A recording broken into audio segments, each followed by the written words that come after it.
magagandang bagay sa mundo. Huwag na huwag magpapatalo sa isang problema mo. Tanawin ang iyong gusto at pagsikapan mo ito. Huwag na huwag magpapapigil sa pasakit ng mundo. Kaya dapat happy lang, happy happy lang, happy lang. Dapat happy lang, happy happy lang, happy lang. Dapat happy lang, happy happy lang, happy lang. Dapat happy lang, happy happy lang.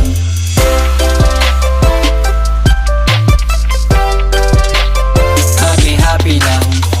Boring na ba ang buhay nyo dyan sa bahay mo? Lagi na lang nakakulong dyan sa kwarto mo. Paulit-ulit na lang ang mga gawain, pero di ko kinakalimutan lumuhod at manalangin. Ako'y napatingin sa sarili ko sa salamin at iniisip kung ano pa ba ang dapat kong gawin. Kasi pansin ko lunod na aking katawan sa telepono at naisip kailangan ilabas aking talento. Ito na ba ang pagkakataong bumangon at bumawi sa sarili ko sa aking pagkabaon? Ilaan ang oras sa pamilya at hasain ang talento. Mag-isip ng positibo, wag parating negatibo.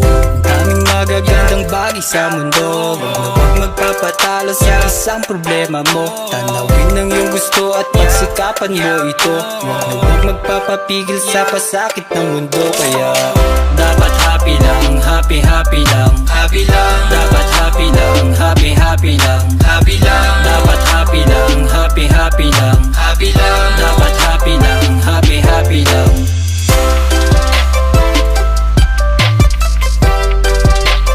Happy happy lang.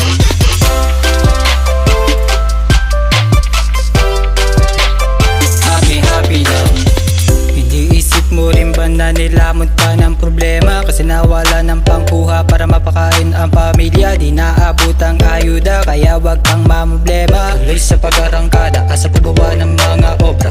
Lagi nang maging masaya kahit anong estado sa buhay, dahil ito ang Crayola na kukulay sa ating buhay. Tuloy lang sa paglalakbay, Diyos ang ating kasabay. At laging tandaan, siya ay lagi sa ating gumagabay. Daming magagandang bagay sa mundo. Huwag na huwag magpapatalo sa isang problema mo. Tanawin ang iyong gusto at pagsikapan mo ito. Huwag na huwag magpapapigil sa pasakit ng mundo. Kaya dapat happy lang, happy happy